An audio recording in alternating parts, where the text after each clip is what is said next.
अच्छा मेरी बात केयरफुली सुन लेना सारे बच्चे। हाँ ये बड़ा धमाका केस राउंड होगा, ठीक है। और कई बच्चे जो है ना फर्स्ट करें वो कहते हैं हमें लंबा याद नहीं होता, सॉल्व नहीं हम कर पाते, उनके लिए भी आसानी है कि वो बड़ी आसानी के साथ इजीली मैनेज कर सकते हैं, क्योंकि सारे के सारे एमसीक्यूज होने हैं। लेकिन मेरा अब तक का एक्सपीरियंस एक ही है, जिसके कॉन्सेप्ट अच्छे हैं वही ऑब्जेक्टिव में पास होता है। कभी ऐसा नहीं हुआ कि चूंकि majority of the students objective में आसान होता है तो सारे तुक्के लगा के एमसीक्यू लगा के पूछ पाछ के निकले। आज तक नहीं कोई बच्चा ऐसा निकला।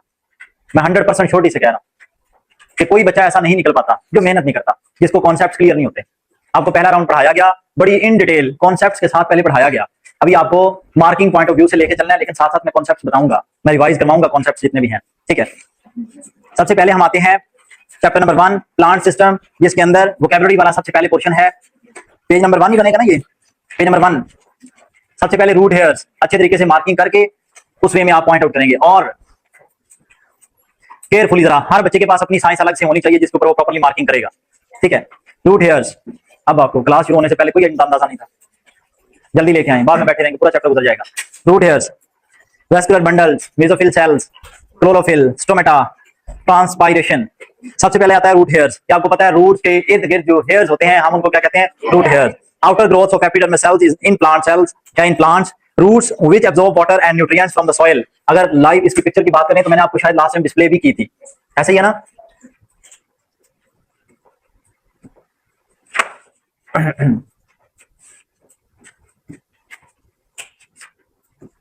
show the diagram of all the parts of plants।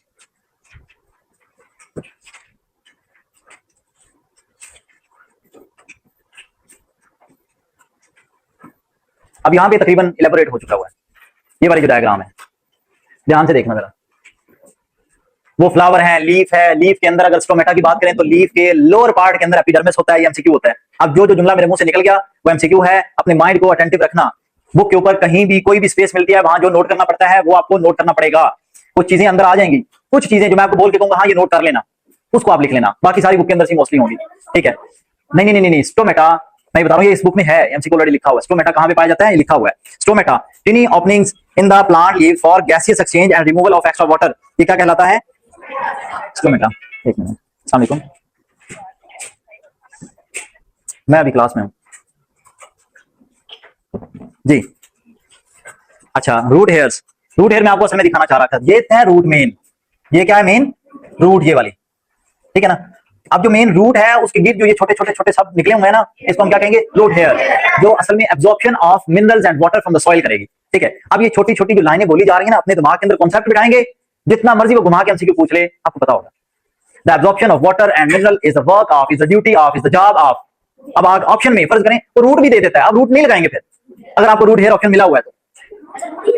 वो मैं अभी वही तो बात कर रहा हूं मेन, कि रूट से ही तो रूट हेयर निकली है, तो मेन काम सब डिवीजन का है, रूट हेयर का वो काम है, ठीक है।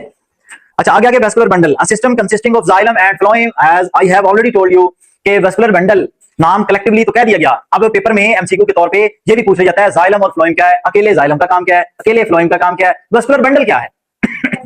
असल में जाइलम एक्स है, एमसीक्यू याद रखना है ना, एक्स फॉर जाइलम है, एक्स के फौरन बाद क्या आता है? डब्ल्यू, डब्ल्यू फॉर होता है वाटर। तो आपको पता चला जाइलम वाटर लेके जाता आता है, जाइलम ने वाटर कैरी करना है प्लांट सिस्टम के अंदर। अब उसके बाद मतलब डब्ल्यू एक्स, सॉरी डब्ल्यू पहले है, मतलब क्लोज है ना, मैं उस लिहाज से याद रखवाने के लिए कह रहा हूं, वैसे डब्ल्यू का काम कोई नहीं, यहाँ सिर्फ याद रखवाने के लिए कि डब्ल्यू एक्स करीब करीब है, वहां से आप ये याद रख लेना कि अच्छा यहां से ये याद रह जाएगा कि जाइलम फॉर वाटर है। फ्लोएम, पी एच से फ्लोएम होता है, एफ से फ्लोएम नहीं होता, ठीक है। फ्लोएम फॉर फूड निकलेगा, यहां से फे की साउंड है, और उधर से क्या है? फूड कैरी करके लेके जाना, ट्रांसपोर्ट ऑफ फूड, किसका काम हुआ? फ्लोएम का, एमसीक्यू बन गया।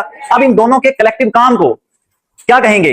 वेस्कुलर बंडल, वेस्कुलर सिस्टम या वेस्कुलर बंडल, अंडरस्टैंड। असल में जैसा कि हमारी पूरी बॉडी के अंदर कितनी है? वेन्स, आर्टरीज, कैपिलरीज है ना, छोटे छोटे छोटे बारीक बारीक बारीक सिस्टम्स हैं, लेकिन जब हम इन डिटेल पढ़ने लगेंगे फिर हमें आइडेंटिफाई करके सेपरेटली बताना पड़ेगा कौन खून लेके आ रहा है, दैट इज वापस हार्ट की तरफ लेके आने वाली कौन है? वेन।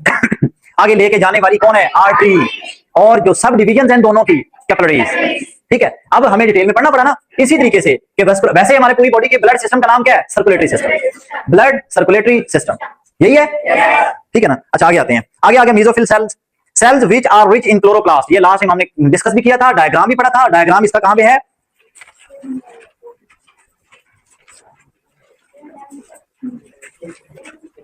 पेज नंबर 6 यहां पे देखें, यहां पे लिखा हुआ है ना मीजोफिल सेल्स, लेफ्ट साइड पे ये लिखा हुआ है मीजोफिल सेल्स। उनके अंदर सबसे ज्यादा मेजोरिटी में ये मीजोफिल सेल कैरी किसको करके बैठा हुआ है? क्लोरोप्लास्ट। यानी कि ग्रीनिश पार्ट जो प्लांट का या फ्लावर्स का या सॉरी पत्तों का जो हमें नजर आ रहा है डिस्प्ले में, वो क्या है? क्लोरोप्लास्ट है। वो कैरी करके कौन बैठा है? Mesophyll cell. इस तरीके से स्टोरी याद रखेंगे तो आपके माइंड में से स्किप कुछ नहीं होने वाला, आप कभी भी भूलेंगे नहीं। जब आप रट्टा मारते हैं ना मीजोफिल मीजोफिल मीजोफिल मीजोफिल, बाद में आपको टीजोफिल ही पढ़ेंगे। एट द एंड जब आप याद करने लगेंगे ना फिर वो गलत ही निकलता है जी। अब आते हैं हम उससे अगला क्या है? Chlorophyll, green coloured pigment in chloroplast which absorbs light for photosynthesis. अब एब्जॉर्प्शन ऑफ लाइट किसका काम हुआ? क्लोरोफिल, ठीक है ना। और क्लोरोफिल किस में पाया जाता है? क्लोरोप्लास्ट में। क्लोरोप्लास्ट को कौन कैरी करके बैठा हुआ है? मीजोफिल। अब देखिए स्टोरी बन गई ना, तरतीब याद होगी तो कांसेप्ट क्लियर है, रट्टे काम नहीं करेंगे जी। उसके बाद आ गया स्टोमेटा। मैंने आपको पहले बता दिया ये ऐसे ही हैं जैसे हमारी बॉडी में ये पोर्स, हमारी पूरी स्किन के ऊपर पोर्स होते हैं, ठीक है। अब ये जो पोर्स हैं, एक्सचेंज ऑफ गैसेज, स्टोमेटा जो है ये क्या करेंगे? Exchange of gases. ये आपको पता है, सबको बड़ा वेल एक्सप्लेन्ड है कि day time we are releasing carbon dioxide, plants absorbing this carbon dioxide release by us. जो कार्बन डाइऑक्साइड हम रिलीज कर रहे हैं प्लांट्स उसको एब्जॉर्ब कर रहे हैं। दूसरी तरफ आ जाए तो plants are releasing carbon oxygen day time due to photosynthesis. Photosynthesis का प्रोसेस डे टाइम हो रहा है, उसके पीछे काज क्या है? सनलाइट। सनलाइट की वजह से फोटोसिंथेसिस का प्रोसेस हो रहा है। वहां पे एक तो वो अपनी फूड तैयार कर रहे हैं जिसके अंदर आगे जाइलम फ्लोइंग का कांसेप्ट आ गया, ठीक है, साइड पे हुआ। प्लांट्स डे टाइम ऑक्सीजन उस प्रोसेस के अंदर रिलीज फ्री में किए जा रहे हैं, किए जा रहे हैं, किए जा रहे हैं। इसी वजह से उनको बोला जाता है ना factories to produce oxygen for us, for human being, for living beings, कोई भी लिविंग बीइंग है। अब जो ऑक्सीजन आ रही है हम मुसलसल उसको एब्जॉर्ब करते जा रहे हैं, हम कार्बन डाइऑक्साइड रिलीज करते जा रहे हैं। अब प्लांट्स के अंदर इस फंक्शनिंग के लिए काम कौन कर रहा है? स्टोमेटा। जबकि हमारी बॉडी में कौन काम कर रहा है? एल्वेलाई। इन बिगर पार्ट हम गिने तो बिगर पिक्चर में गिने तो हम कहेंगे लंग्स। जब इन डिटेल बात करेंगे तो हमें पता है कि कौन करेगा? एल्वेलाई। बल्कि एल्वेलाई के गिर्द भी ब्लड कैपिलरीज के गुच्छे हैं, उन्होंने एक्सचेंज ऑफ गैसेस करना है। और मैं आपको फिर स्मोकर्स की बात बताई कि स्मोकर जब स्मोक करते हैं एल्वेलाई में पस भर जाती है, वो स्मोक, वो जो धुआं होता है ब्लैक, वो उनके लंग्स के अंदर फंस जाता है, जिसकी वजह से अक्सर उनकी डेथ काजेज और कैंसर, अक्सर उनकी बॉडी में कैंसर बनता रहता है। और ये याद रखना, कैंसर बनता रहता है, ये नहीं है कि उनको कैंसर हमें नजर आएगा तो ही कैंसर है, कैंसर उनकी बॉडी में बनता रहता है। सम टाइम उनका डिफेंस सिस्टम वीक हो तो वो असरअंदाज हो जाता है, नजर आ जाता है। अदरवाइज डेली डेली बेसिस पर कैंसर सेल्स बनते भी हैं फिर खत्म हो जाते हैं, कि बनते भी हैं उनको फिर खत्म कर देता है इंसान का ह्यूमन सिस्टम, जो डिफेंस सिस्टम है, डिफेंस मैकेनिज्म है। वो कौन सा है भला? एंटीबॉडीज, इम्यून सिस्टम, ये सारा सिस्टम जी। जी क्या ऊंची बोले? हाँ नहीं नहीं नहीं, फिलहाल हम इस पे हैं, उस पे हम जाएंगे तो सारी बात करेंगे जी। अच्छा, उसके बाद आ गया ट्रांसपायरेशन। ये सिंपल प्रोसेस का नाम है, वैसे डेफिनेशन टाइप है लेकिन प्रोसेस का नाम है, पता होना चाहिए। Loss or removal of water या extra water from aerial parts of plant. Plant की एक्सटर्नल बॉडी, ऊपर डिस्प्ले वाली सारी बॉडी के अंदर से जितना पानी का लॉस होता है उसको हम क्या कहते हैं? ट्रांसपायरेशन। और ये कुछ प्लांट्स में बहुत ज्यादा फास्ट होता है, कुछ में नॉर्मल होता है, जैसा कि सफेदा यूकलिप्टस, मेरे ख्याल में इंग्लिश में इसका नेम है, उसकी सबसे फास्टेस्ट है। आप उस प्लांट को हाथ लगाएं तो बड़ा ही ठंडा होता है वो प्लांट सफेदा। उसके पत्तों को अक्सर गर्मियों में जुकाम लगे तो कहते हैं उसके पत्तों को ऐसे सूंघें आप तो आपका जुकाम ठीक हो जाएगा, ऐसे कर जाए। उसके अंदर समय कूलिंग ही बहुत ज्यादा है, बहुत ही ज्यादा। वो प्लांट जमीन में से पानी को रिलीज करता है, निकाल निकाल के मुसलसल। और अक्सर उसको ऐसी जगह पर जाके लगाया जाता है जहां पे जमीन के अंदर वो होता है कलर, कलर जमीन नहीं होती, कलर जमीन का मतलब होता है इसका वाटर टेबल बहुत ऊपर है, वाटर लेवल जो है ना, वाटर टेबल बहुत जमीन के करीब करीब है, और इर्द गिर्द की जमीन में बहुत ज्यादा नमी है, जिसकी वजह से ये चूने गिरते हैं। ये जो दीवारों को सीपे चढ़ता है उसके पीछे वजह क्या होती है? जमीन का कलर होना। उस कलरपन को खत्म करने के लिए सफेदे होते हैं, सफेदे बहुत ज्यादा पानी नीचे से अब्जॉर्ब करके ऊपर को कर देते हैं जी।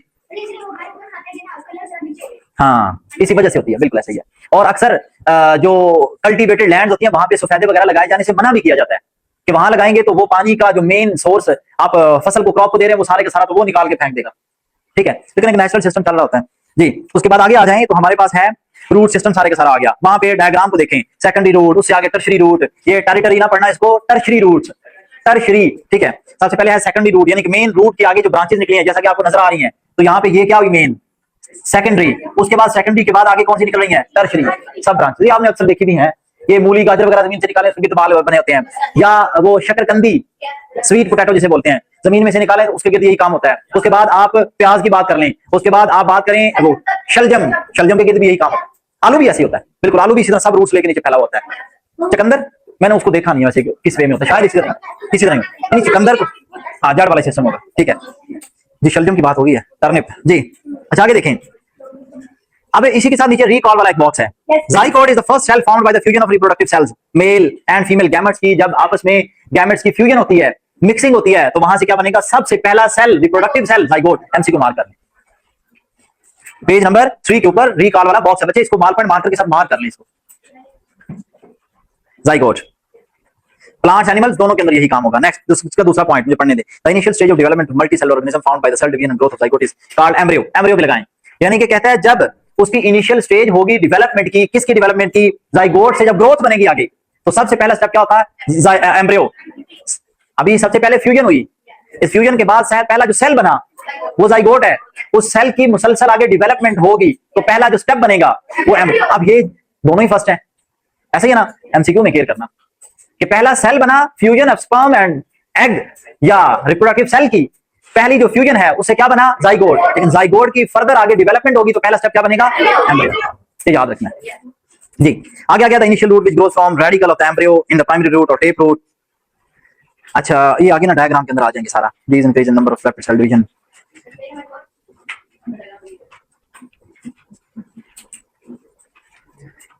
ये जो सेकंड लाइन है ना इसको ध्यान से देखें, रिकॉल बॉक्स है ना, पेज नंबर 3 के ऊपर रिकॉल वाला बॉक्स है, इसके अंदर फर्स्ट लाइन है the initial root which grows from radical, इसको छोड़ के उससे अगली लाइन मिड से आगे, the tips of roots and shoots in plants consist of meristematic tissues formed by cells specialised for growth. अब इसको मार्क करना, अभी मैंने पूरा एक्सप्लेन किया, मुंह से बोला है, पेज नंबर भी बोला है, रिकॉल वाला बॉक्स बोला है, पेज नंबर 3 था। रिकॉल वाला बॉक्स के अंदर जो निचला पैराग्राफ है उसकी पहली 1.5 लाइन छोड़ दें, उस बॉक्स से नीचे 1.5 लाइन छोड़ दें, दिमाग थोड़ा साथ चलाएं। यहां लिखा हुआ है the tips of roots and shoots in plants consist of meristematic tissues. अब ये एमसीक्यू है, ये सामने नाम आए तो पता ही कुछ ना हो। The tips of roots and shoots in plants किस चीज पे कंसिस्ट करती हैं, मेरिस्मेटिक टिश्यूज पे। These cells increase in number by rapid cell division, वो ठीक है। Root tip is covered by hard and protective structure called root cap. ये रूट कैप को देख लें एक दफा, रूट कैप भी मार्क कर लें, आपको इन डिटेल आपको दीवारों के अंदर से भी एमसीक्यू निकालने हैं। It protects newly born soft cells from being damaged and environmental stresses। Root cap जो बनी हुई होती है वो। It enables root tip to grow through soil। More and more cells are formed by rapid cell divisions in the region, causing the root to grow deep into the soil and elongate the root behind। यानी कि root को मजीद नीचे जमीन की तरफ depth में लेके जाने के लिए ये काम होता है सारा, जो उसकी रूट कैप बनी होती है, प्रोटेक्टिव लेयर बनी होती है ताकि वो डैमेज ना हो। The region of maturation has root hairs. Root hairs are thread like outer growth of epidermal cells which increase the surface area for absorption of water. कहता है कि असल में सरफेस एरिया बढ़ा देने का मतलब क्या, रूट तो इतनी सी है, इसका मतलब था ये ज्यादा से ज्यादा यहाँ से पानी एब्जॉर्ब कर लेती, लेकिन ये रूट हेयर आगे बढ़ते जाते हैं ना, जो अब इन्होंने इतना एरिया घेर लिया जहां से इन्होंने वाटर एब्जॉर्ब करना है, इन्होंने सरफेस एरिया बढ़ा दिया, ठीक है। Plants like grasses and strawberry have thread like roots spread in soil but not growing deep। such roots are called fibrous roots। ऐसी roots जो ज्यादा डीप ना जाएं, गहरी ना हो, उनको हम क्या कहते हैं, fibrous roots। और ये नाम लेके पूछा जा सकता है ग्रासेस और स्ट्रॉबेरी की रूट्स किस तरह की होती हैं, आपने कहना है नॉट डीप, या दूसरा नाम क्या है, fibrous roots। समझ लगी बात की, ये एमसीक्यू है, बड़ा केयरफुली। पेज नंबर 4 पर आ जाएं, इंटरनल स्ट्रक्चर ऑफ रूट आ गया, वही आगे कहता है जिसके अंदर ना वही होगा, कॉर्टेक्स, एपिडर्मिस, वास्कुलर बंडल होगा, जाइलम फ्लोएम वगैरह, ये सारा वही होगा। आगे एपिडर्मिस है, अब हम एपिडर्मिस, कॉर्टेक्स, एंडोडर्मिस ये सारे पढ़ेंगे क्योंकि इनके अंदर से एमसीक्यू छोटे-छोटे बन सकते हैं मजीद।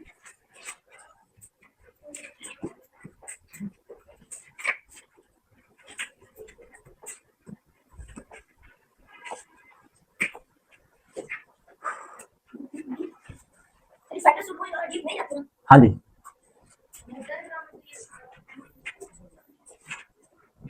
पेज नंबर जाना इसका, बल्कि 3 4 स्टार्ट नहीं है, ये बुक ले लें बच्चे, आपकी मार्किंग नहीं हो रही।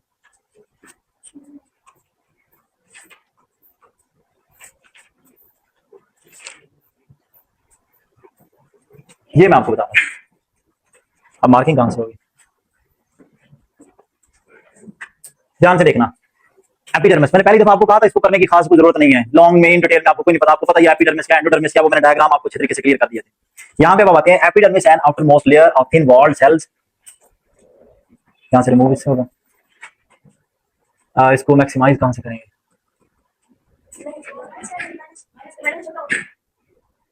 नहीं अभी वो इसको बस ठीक है, अब सबको नजर आ रहा है जी। Epidermis is an outermost layer of thin walled cells having unicellular outer growth cells. MCQ यहां पे ये है, एपिडर्मिस यूनिसेलुलर आउटर ग्रोथ है, ठीक हो गया। यूनिसेलुलर का दूसरा वर्ड क्या होता है, मल्टी सेलुलर। यूनिसेलुलर का मतलब है एक सेल वाला, मल्टी सेलुलर मतलब मोर देन वन, ठीक है। Epidermis provide protection and helps in absorption of water and mineral from the soil, ये ऑलरेडी हमें पता है। एपिडर्मिस सबसे आखिरी लेयर है, ठीक है, उसी ने अब्जॉर्प्शन ऑफ वाटर वगैरह करनी है। उसके बाद आ गया cortex, inside the epidermis mainly layer of thin walled and rounded cells form cortex. इसके सेल्स कौन कौन से होंगे? Thin walled and rounded cells. ये मैंने आपको दिखाया था डायग्राम लास्ट टाइम ना, ये देखें यहाँ पे किधर है बोला कॉर्टेक्स, ये देखें राउंडेड, ये देखें। और एपिडर्मिस क्या है? जिसने काम क्या करना है? प्रोटेक्शन देनी है और एब्जॉर्प्शन करनी है रूट हेयर के थ्रू। इसका दो ये काम हो गए। और ये देखें कॉर्टेक्स, ठीक हो गया?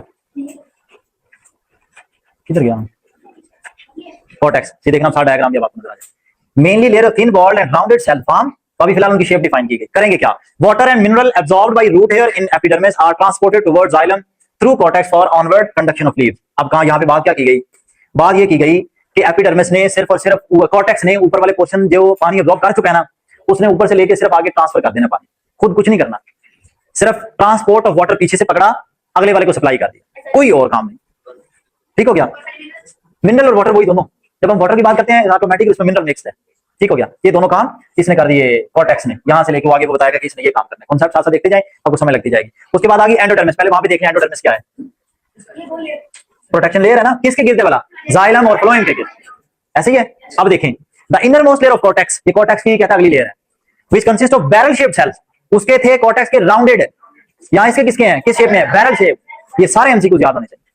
ये बैरल शेप, ये देखें ना, नजर आ रहे हैं आपको, ठीक है? Barrel shaped. The inner most layer of cortex which consist of barrel shaped cells is called endodermis.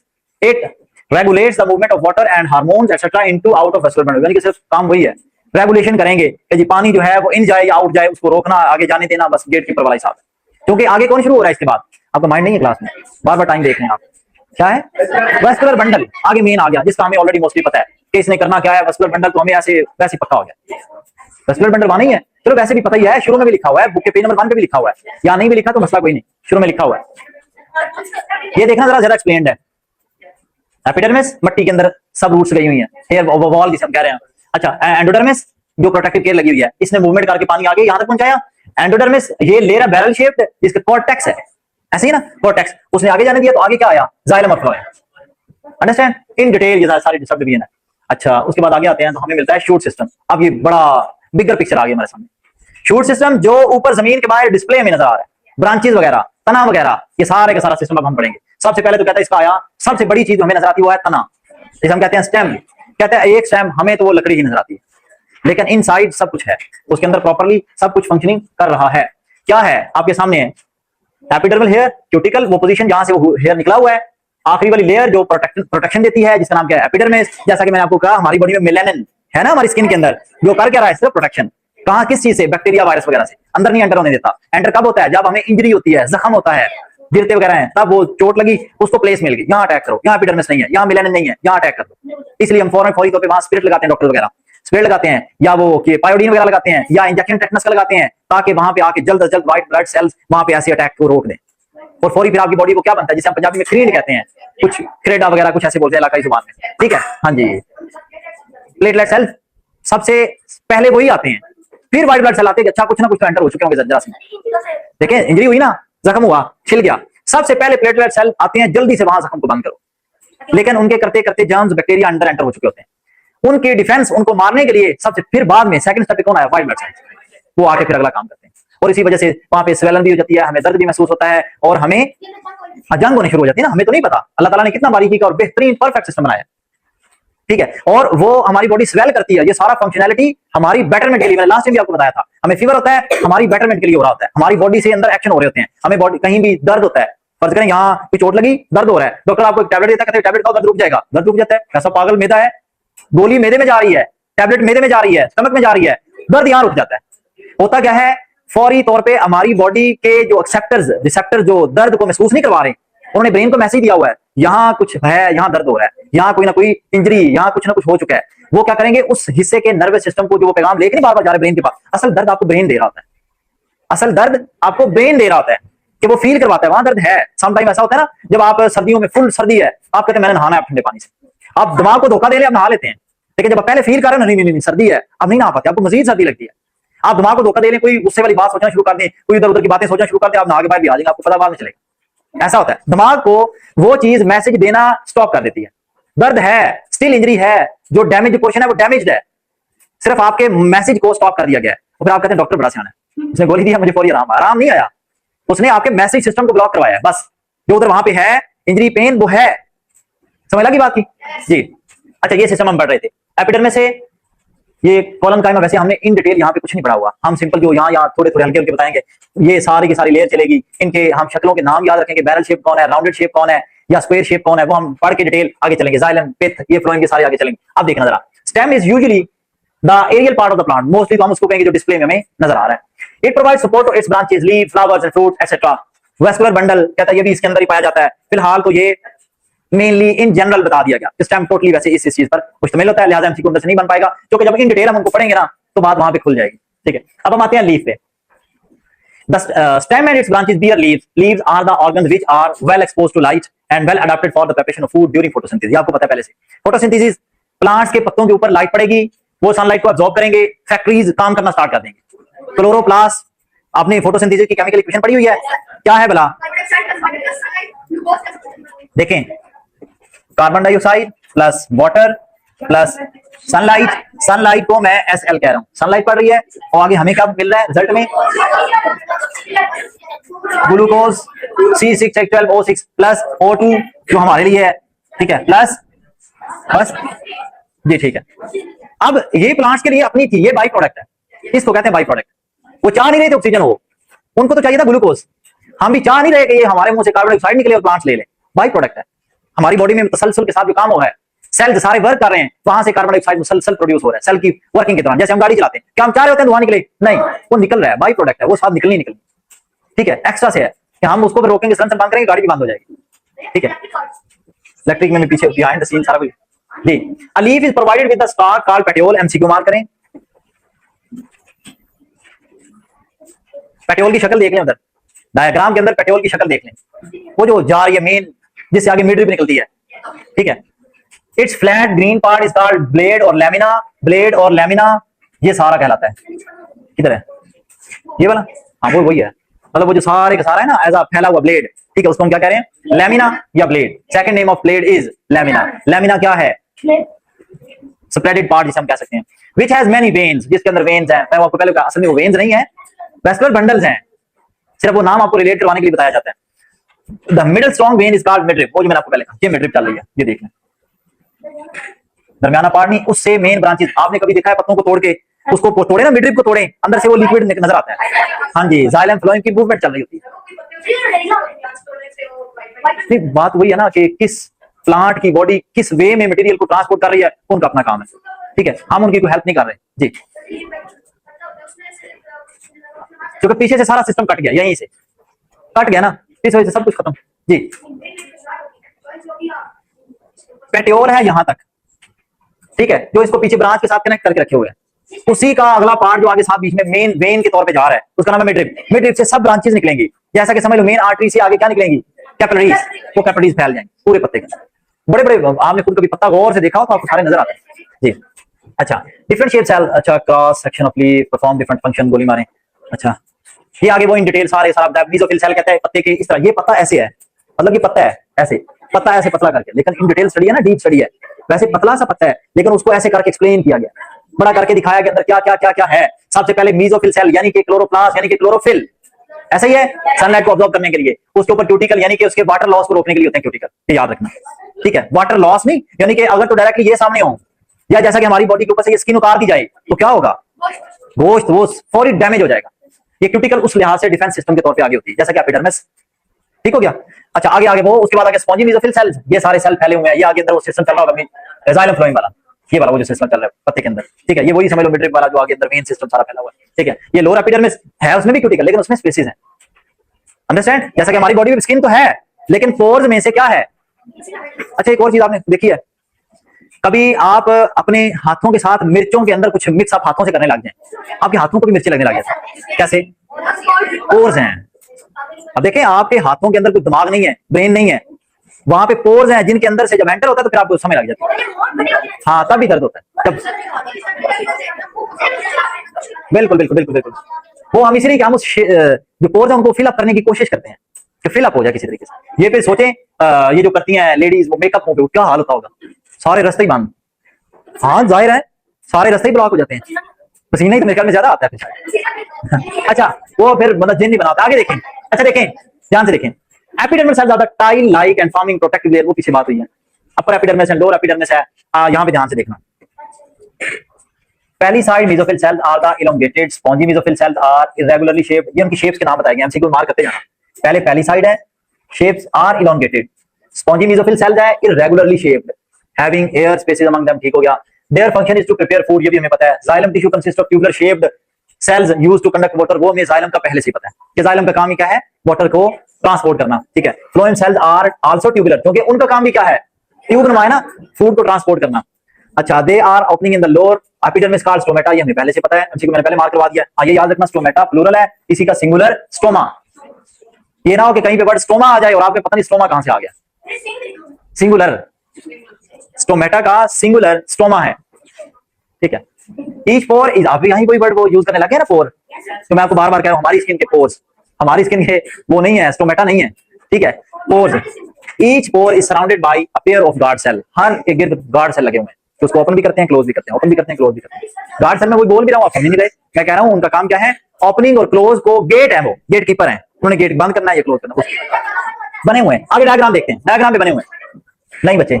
They allow exchange of carbon dioxide and oxygen, they also diffuse out water vapour, वो भी कहता है उसके through, जिसको हम पानी का खराज जिसे कहते हैं, वो भी होता रहेगा उसके थ्रू। Role of xylem and phloem हमें सबसे पहले अच्छी तरह से पता है। अब कहता है डू यू नो वाला बॉक्स एक दफा देख लें, कहता है recall what you have learned about solute solvent, कहता है उसको एक दफा देख लें। वैसे ये वही है, वो छोड़ें इसको, क्या छोड़ें। Conduction of water and dissolve minerals, यहां पे देखना। डिफ्यूजन, अगर मैं यहां पे परफ्यूम अभी इसी वक्त छिड़कूं, ऐसे ऐसे करके दो चार दफा ऐसे करूं, पूरे रूम में आहिस्ता आहिस्ता आहिस्ता फ्रेग्रेंस, खुशबू चली जाएगी, दिस इज कॉल्ड डिफ्यूजन। लेकिन विद इन मेम्ब्रेन यही सिस्टम हो जाए, विद इन बॉडी यही सिस्टम हो जाए, तो उसे हम कहते हैं ऑस्मोसिस। ये फर्क है दोनों में, दो एमसीक्यूज हैं।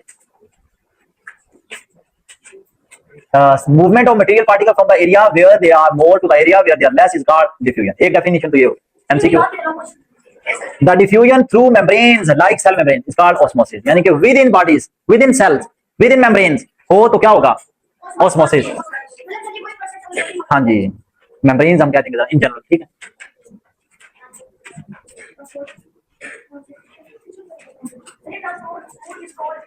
ये बात याद रखना, एमसीक्यू मार्क कर लें, एमसीक्यू मार्क कर लें। जाइलम के अंदर और फ्लोएम के अंदर भी वैसे ही होता है, लेकिन जाइलम देखें पहले, जाइलम का एमसीक्यू है, कहता है कि जाइलम के अंदर जो सिस्टम है ना, ये जैसा कि हमारी आर्टरी वेन वगैरह का सिलसिला है, वो हमारे यहाँ क्या लगा हुआ, वॉल सिस्टम, जो ब्लड को बैक फ्लो नहीं करने देता। ये भी कहता है वन डायरेक्शन रखता है, only in one direction xylem, यानी कि प्लांट के नीचे से, जड़ों में से पानी ऊपर को चढ़ रहा है तो ऊपर ही जाएगा, ये नहीं कि ऊपर से आंधी आई तो उसने कहा नीचे चला जाएगा, ऐसा नहीं होगा, वो नीचे से ऊपर ही जाएगा। जैसा कि एक और एग्जांपल मैंने आपको क्लास पढ़ाते हुए बताया था, और मेरी हैबिट है, मैं इर्द गिर्द से ये बातें करके चलता हूं साथ। आपको कहीं पे किसी ने किडनैप किया, उल्टा लटकाया, अब्बा जी को फोन किया, इसका 10 करोड़ दे दें, अब्बा जी कहते हैं रख लें आप, ऐसे ही आपको जब उसने उल्टा लटकाया हुआ था, आपको वो खाने के लिए कुछ देगा ना, उसके लिए आपको सीधा होना जरूरी नहीं है, आप खा सकते हैं। जो आप खाएंगे, आपका ये वाला जो पोजीशन है ना, नाम क्या लेते हैं इसका,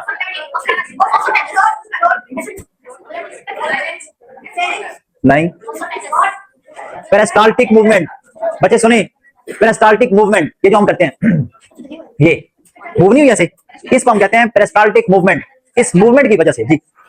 वैसे पेरिस्टाल्सिस है, मूवमेंट का नाम पेरिस्टाल्टिक मूवमेंट है, ठीक है। वो हम उल्टे भी होंगे तो हमारे मेरे तक वो खाना चला जाए, सारे में खाना चला जाए,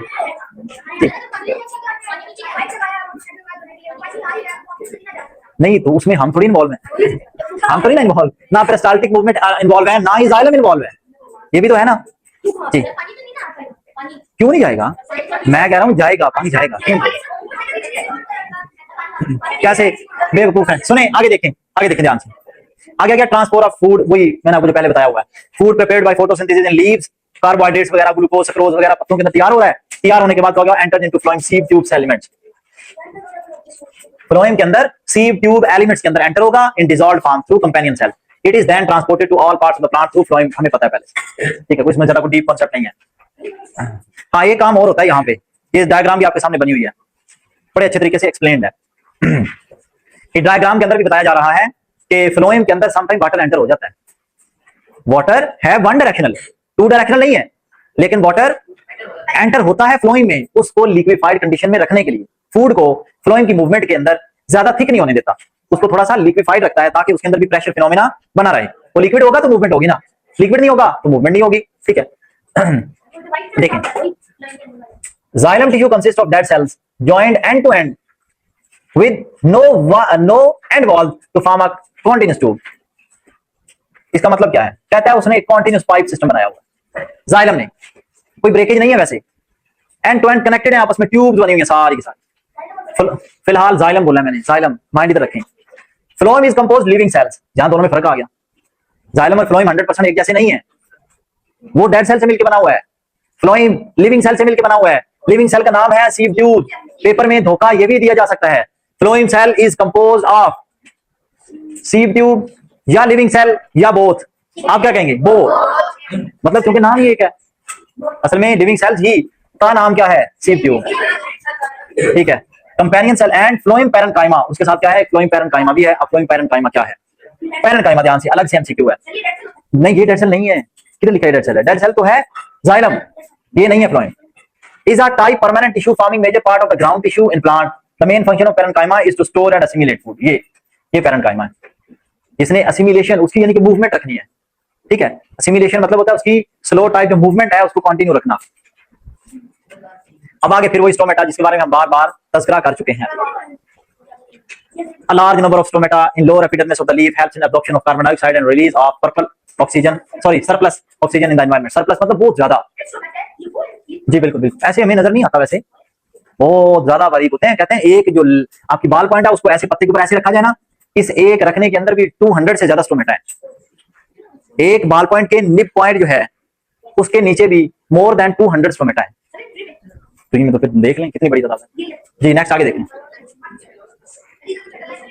नहीं, distribution of chloroplast in mesophyll tissue form for maximum absorption of sunlight, regular supply of water through xylem tissue and carbon dioxide through stomata are features of leaf and ये हो गया। फोटोसिंथेसिस की केमिकल इक्वेशन मार्क करें, आ सकता नहीं आएगी। Carbon dioxide, water, sunlight या sunlight energy, आगे फूड, ग्लूकोज, ऑक्सीजन। आप सोचो सही, पहला पेपर आपके साथ होगा तो आपको लग समझ जाएगी। जी नेक्स्ट आगे सुनिए, जी बिल्कुल कल है, क्योंकि अब हमने हर रोज एक दिन साइंस का चैप्टर, एक दिन मैथ्स का चैप्टर, हर रोज पढ़ते जाना, हर रोज टेस्ट है, हर रोज टेस्ट। जी बिल्कुल ऑब्जेक्टिव वाइज होगा। आगे टाइम जाया ना करें, आगे देखें। कहता है फोटोसिंथेसिस के ऊपर कुछ फैक्टर हैं जिनके ऊपर डिपेंड करती है वो, या इन फैक्टर्स के अंदर से भी एमसीक्यूज हैं। पहले मैंने कहा था हल्का हल्का एक लाइन बता देना बस, ठीक है। यहाँ वैसा काम नहीं चलेगा, अब आपको एक एक एमसीक्यू ध्यान से अंडरस्टैंड करके चलना। कहता है लाइट है, लाइट तो बहुत बड़ा मेजर काज है। कैसा प्लांट जिसकी फोटोसिंथेसिस उसके लिए बहुत जरूरी है, उसे ला के कमरे के अंदर रखते मर जाएगा सॉरी, ठीक है। Photosynthesis require energy for combining carbon dioxide and water to form glucose food. Sunlight provides this energy. The rate of photosynthesis, ये MCQ है, depends upon the intensity of light. जितनी ज्यादा तेज लाइट है, अच्छी रोशनी है, सोलर सिस्टम की तरह है। सर्दियों में सनलाइट होती है बहुत थोड़ी, सूरज एनर्जी भी नहीं पैदा करता, सॉरी सोलर सिस्टम बहुत कम पैदा करता है। गर्मियों में जितनी शिद्दत की गर्मी, सनलाइट जितनी तेज, स्कॉर्चिंग सनलाइट, उतनी ज्यादा सोलर सिस्टम एनर्जी पैदा करता है। सेम ये, हाँ एक और याद रखना कि अगर इस सिस्टम के साथ जाग जाए तो अगर हमारा प्लांट्स को हम मुसलसल पानी प्रोवाइड नहीं कर रहे और ये स्कॉर्चिंग सनलाइट है, प्लांट मर जाएंगे, उनकी पत्तों वगैरह के सिस्टम के अंदर से सारा पानी एब्जॉर्ब हो चुका होगा, फिर कुछ भी नहीं बचता। जी नहीं नहीं इतना नहीं। Next, there is more light intensity at noon, दोपहर में कहते हैं लाइट ज्यादा होती है, so the rate of photosynthesis is fast at the noon. Common solar system की तरह पता चल रहा है कि हाँ यार दोपहर में फुल तेज हो जाएगा इस वक्त, जैसा कि हम साइंस में बात कर रहे हैं, पंखा नहीं तेज चलाना, हम ये बात करेंगे वो एनर्जी ज्यादा पैदा करेगा, ठीक है। पंखा एक अपनी मैक्सिमम स्पीड जाके कितना तेज चलेगा, खुल के फिर कहीं किसी को शहीद करेगा। जी नेक्स्ट आगे देखें। इन द इवनिंग और मॉर्निंग सेम सोलर सिस्टम पे अप्लाई करें, in the morning and in the evening. AC नहीं चला सकता, डाउन हो जाता है, हाँ पंखा धीमा धीमा चलेगा, ठीक है। The rate of photosynthesis is lower due to less light intensity. Photosynthesis stops at night because there is no sunlight. कोई समझाने वाली वैसे बात नहीं है, बचकाना बात है ये, क्या आपको पता है? अंडरस्टूड में कुछ चीजें बंदा लेके चल रहा होता है। Light consists of 7 colors, but chlorophyll absorbs blue and red light. Important MCQ. Do you know वाला बॉक्स? ये do you know वाला बॉक्स, दो कलर है। कहता है ब्लू, वैसे तो sunlight is the combination of 7 colours with your वाले violet, indigo, red, blue, green, पता है ना, येलो वगैरह सारे, लेकिन उनमें से ये दो ही कलर एब्जॉर्ब करता है, ब्लू एंड रेड, ठीक है। अयान सारी कलर एब्जॉर्ब करता है जी। अच्छा अब आगे कार्बन डाइऑक्साइड, पहला फैक्टर अभी तक हमने पढ़ा है, दैट इज लाइट, कि वो कितना ज्यादा चेंज करता है, कितना ज्यादा वेवर लेके आता है उसके अंदर फोटोसिंथेसिस के अंदर, ठीक है। अब हम आते हैं कार्बन डाइऑक्साइड के ऊपर। एयर कंटेन 0.35 टू 0.40 कह लो या 0.4 कह लो, असल में ये 0.35 से 0.40 है, मतलब अंडरस्टूड में मैथ पढ़ा हुआ है, आपको पता भी है कि पॉइंट के बाद जो डिजिट है उसके आगे जितने मर्जी जीरो लगा लें, अंडरस्टूड होता है, ठीक है। क्या 0.03 बात फिर वही है, 0.035 या 0.03 0. अंडरस्टूड में वही है, बराबर है, इक्वल है। ठीक है, ये एमसीक्यू है। वैसे कहता है एयर के अंदर तो तकरीबन इतनी कार्बन डाइऑक्साइड होती है। If there is more amount of carbon dioxide in the environment the rate of photosynthesis will be fast, यानी कि इसके बढ़ने से दूसरी चीज बढ़ेगी। But once the carbon dioxide concentration reaches a certain level there is no further increase in the rate of photosynthesis, यानी कि वही बात है, कहता फिर एक लिमिट आ जाएगी कि मजीद जितनी मर्जी आप कार्बन डाइऑक्साइड बढ़ा लें फिर आगे फर्क नहीं पड़ता। यानी कि एक मैक्सिमम अमाउंट तो उसे चाहिए प्लांट को, लेकिन ये नहीं कि आप उसके जनाब इर्द गिर्द में धुआं फैक्ट्री लगा दें और आप कहें जी बस काम करके दिखाओ। उसको भी जितनी चाहिए उसने उतनी ही लेनी है। ठीक है, जाग जाए जी। हाँ, अब उसने वही प्रोडक्शन करनी है जितनी उसकी कैपेसिटी है। ठीक है, अच्छा, there is no further increase in the rate of photosynthesis, less quantity of carbon dioxide in an environment slows down the process of photosynthesis। ये पता है कि लेस होगी तो लेस होगी, ज्यादा होगी तो वो भी ज्यादा होगी। ठीक है, इसे हम कहेंगे directly proportional. Carbon dioxide is directly proportional to photosynthesis. ठीक है, नेक्स्ट अगला प्रोसेस, अगला है water. Besides carbon dioxide water is also essential requirement for photosynthesis. वैसे भी इक्वेशन के अंदर रिक्वायर्ड होता लिखते हैं हम। It is not available so much as required the rate of photosynthesis will be affected the plant will be produce less food. कहता है कि अगर पानी कम होगा उस एरिया में, उस इलाके में, या आप कम लगा रहे हैं पानी, तो उस लिहाज से प्रोडक्शन रेट कम हो जाएगा। Got it? जाग जाए जी। आगे आगे क्लोरोफिल जी, सुने। हाँ, मतलब इन दो कलर्स को क्लोरोफिल एब्जॉर्ब करते हैं। हाँ जी, ध्यान सारे करते हैं 7 कलर्स जी। अच्छा, क्लोरोफिल सुने। Chlorophyll, the process of photosynthesis can not take place without chlorophyll. It is only chlorophyll which absorb sunlight. देखें मिस्टर, इसके पीछे कौन है? ना ना, मैंने इशारा भी किया है, तो दिमाग कोई नहीं चल रहा, साथ सोया हुआ है। अब अगला स्टेप वो क्लास है, ये याद रखना जी। सबसे पहले क्या है? क्लोरोफिल। क्लोरोफिल से पिछला स्टेप क्या है? क्लोरोप्लास्ट। क्लोरोप्लास्ट से पीछे क्या है? Mesophyll cells. वो मैंने आपको बार बार कहा था, कॉन्सेप्ट याद रखा जी।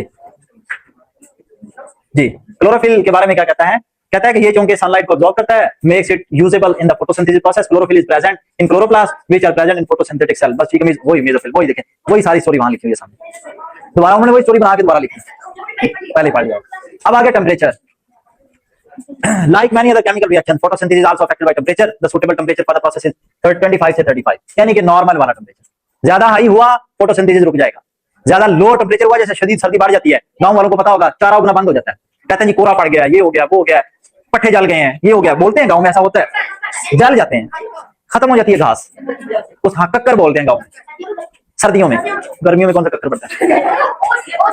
और नहीं आकर दोबारा फिर सुने, मैं फिर दोबारा एक्सप्लेन कर रहा हूँ। इसका मतलब क्या हुआ? हमें टेम्परेचर मॉडरेट चाहिए।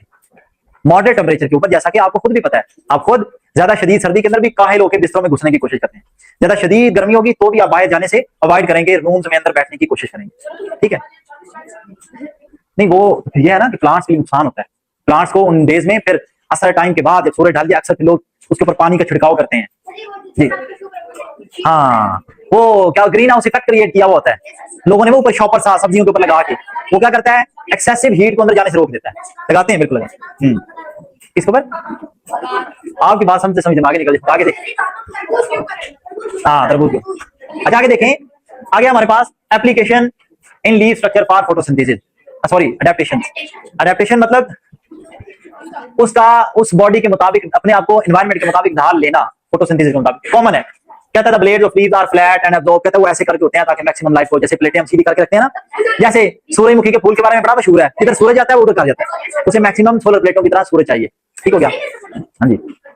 Thin blades of leaves make the light and carbon dioxide reach the internal parts easily. कहता है प्लांट्स का, पत्तों का पतला होना जल्दी लाइट को नीचे तक, गहराई तक, जहां तक उसने जाना है वहां चला जाता है, ताकि प्रोसेस आसानी से पहुंच सके।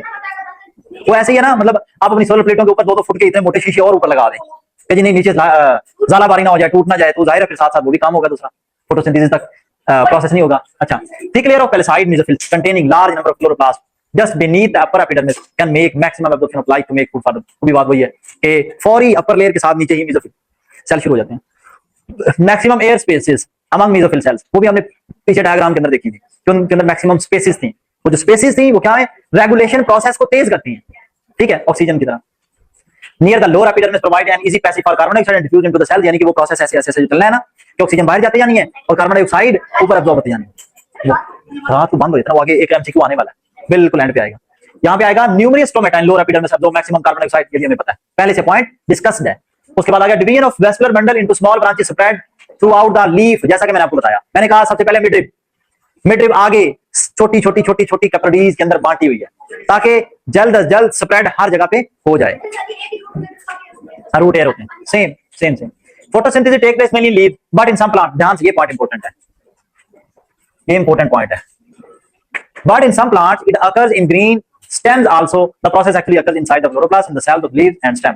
कहता है कि वैसे तो कॉमनली आपको यही पढ़ाया जा रहा होता है कि ये सारा काम क्लोरोप्लास्ट में हो रहा है जो कि पत्तों में है, लेकिन ऐसा नहीं होता हर दफा।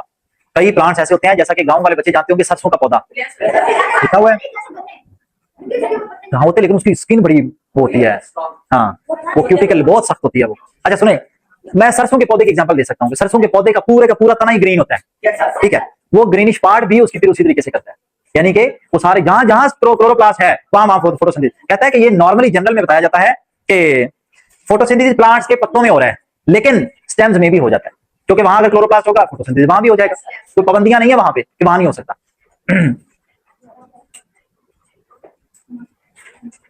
मिनरल न्यूट्रिशन इन प्लांट्स, यहां भी आपने दोनों की रेशियो याद करनी है। और यहाँ पे जो मेन एमसीक्यू बनते हैं वो ये है, magnesium is required by plant for the formation of chlorophyll. MCQ, magnesium chlorophyll की फॉर्मेशन, यानी कि मैग्नीशियम जो हम प्रोवाइड करते हैं प्लांट को, हम करते हैं या वो जमीन से मिनरल की फॉर्म में लेता है, वो किस काम के लिए लेता है कि उसने क्लोरोफिल बनाना है। It is helpful for the functioning of enzymes to produce carbohydrates and fat. Chlorophyll इसलिए होता है। इट्स डेफिशिएंसी कॉजेज, ये अलग से एमसीक्यू है, poor growth, yellowing and wilting of leaf, पत्ते गिर जाएंगे, येलो हो जाएंगे, खुश्क होके और टूट के गिर जाएंगे, पुअर ग्रोथ होगी प्लांट की। ये सारा काम कौन कर रहा है? मैग्नीशियम की डेफिशिएंसी। ठीक हो गया। उसके बाद आ गया नाइट्रोजन, जी बिल्कुल ऐसा ही है। अच्छा उसके बाद हमारे पास क्या आ गया? Magnesium, nitrogen. Nitrogen in the form of its compounds nitrates dissolved in soil is required by plants for making chlorophyll and amino acid. क्या बनाने के लिए? Making of chlorophyll and amino acid. पिछला क्या था? मैग्नीशियम क्या बनाने के लिए मिस्टर? क्या बनाने के लिए था? आप नहीं, मैग्नीशियम क्या बनाने के लिए था? मेरी आंखें टेढ़ी हैं, मैं उसकी तरफ देख रहा हूं, वो पीछे जागे सोए हुए रूह बन के ना बैठ जाए। मैं आपको याद करवा रहा हूं कि वो था क्लोरोफिल की फॉर्मेशन के लिए। ये नाइट्रोजन है क्लोरोफिल एंड अमीनो एसिड्स, वहां अमीनो एसिड्स नहीं था। ठीक, amino acids form protein. Amino acid क्या बनाएंगे? प्रोटीन को बनाएंगे अलग। Chlorophyll is necessary for photosynthesis, वो हमें पहले से पता है, नाम भी बताए तो हमें पता है। Protein are necessary for growth, repair and other developments and defensive function. अब प्रोटीन किस किस के लिए जरूरी है उसको मार कर लें यहां से यहां तक। Proteins are necessary for growth, repair and other developments and defensive functions. Deficiency in nitrogen makes the leaves pale green or yellow, pale green or yellow. It affects the rate of photosynthesis and growth in plants. ये सारे का सारा उसकी deficiency से हो जाएगा नुकसान nitrogen की। ये भी एमसीक्यू है जी बच्चे। हाँ होते हैं, वाकई होते हैं। नहीं पता क्या होता है कि कुछ की डिस्प्ले शेप में ऐसे होते हैं, लेकिन इनसाइड क्लोरोप्लास्ट पाया जा रहा है, क्योंकि वो सनलाइट के बगैर जिंदा नहीं रहते। सबसे बड़ी एग्जांपल ये है। नहीं वो होता ग्रीनिश ही है, लेकिन असल में जो ऊपर जो एपिडर्मल जो मेन स्किन लेयर नहीं है वो डिफरेंट कलर में आ जाती है बस। वो मतलब ऐसे समझ लो, कोई इंसान ब्लैक कलर का है, कोई किसी कलर का है, कोई किसी कलर का है, लेकिन जब उसको चोट लगेगी, जख्म आएगा, उसके अंदर से जो ब्लड है वो तो रेड ही निकलेगा। जी जी नेक्स्ट आगे देखें, आगे सुने बच्चे, आगे देखें। अब आगे रेस्पिरेशन इन प्लांट्स, प्लांट्स का रेस्पायर करना, सांस लेने का अमल। रेस्पिरेशन इज डिफाइंड एज, यहां से स्टार्ट है, the process during which glucose food reacts with oxygen to produce carbon dioxide, water and energy required for survival of life. ये आ गई उसकी केमिकल इक्वेशन जो बहुत जरूरी है, जिसके अंदर वही बता रहा है फूड ग्लूकोज ऑक्सीजन के साथ रिएक्ट करेंगे, carbon dioxide water chemical energy पैदा होगी। जी देखें, हम यहां तक मार्किंग कर चुके थे, बीच में एक पाज आया, उसे हम कंटिन्यू करते हैं अटेंटिवली जरा, ठीक है। ध्यान से देखें, आपके सामने वो सेल खुला हुआ है, क्लोरोप्लास्ट, फोटोसिंथेसिस का प्रोसेस सारा आपको बहुत अच्छे तरीके से डायग्राम इलेबोरेट कर दिया गया है। सुबह मैं आपको उठा दूंगा इस क्लास से, दूसरी क्लास में बिठा दूंगा। ये बात याद रखना, मेरे आपको अभी सफर का पैमाना देख रहे हैं आप। मुझे क्लास के अंदर डिस्टॉर्शन बिल्कुल, मैं कभी किसी का काल समझ मैं आपको डांट के बोलता हूँ, घर वालों को भी कि मैं पढ़ा रहा हूँ तो उस दौरान काल भी ना करें। और आप बीच में क्या कर रहे हैं? अभी किसी दिन हाथ चढ़ जाएंगे तो फिर आपने जी respiration takes place in all the living bodies. वैसे हमने पहले जब रिव्यू कर रहे थे, चलो अभी मैं सारे बच्चों के लिए बात कर देता हूँ। रेस्पिरेशन आपको पता है, जो भी सेल है ना उसने रेस्पायर करना है, रेस्पिरेशन उसमें होनी ही होनी है, ठीक है। अब यहाँ पे वही बात कर रहा है, कहता है प्लांट्स के लिए बात करें तो उसने ग्लूकोज प्लस ऑक्सीजन के साथ रिएक्शन करके सेल्स ने क्या करना है? एटीपी एनर्जी बनानी है, जो उसकी सेलुलर रेस्पिरेशन या माइटोकॉन्ड्रिया के अंदर प्रोसेसिंग होगी। मुझे बिठा दिया आपने सेलुलर रेस्पिरेशन माइटोकॉन्ड्रिया के अंदर होगी, ये प्रोसेस होगा, क्योंकि माइटोकॉन्ड्रिया होता है power house of the cell, energy house of the cell. ठीक है, अभी ये सेल के अंदर हो रहा है, कहता है ये वो प्रोसेस आपको पता है उसके अंदर भी होता है फोटोसिंथेसिस में। फोटोसिंथेसिस से क्या होगा, बोले आगे, फोटोसिंथेसिस के थ्रू क्लोरोप्लास्ट के साथ एनर्जी पैदा की जाएगी, सनलाइट के थ्रू आगे एनर्जी पैदा होकर ये प्रोसेस कहता है फिर ऐसे रेगुलेट करता रहता है।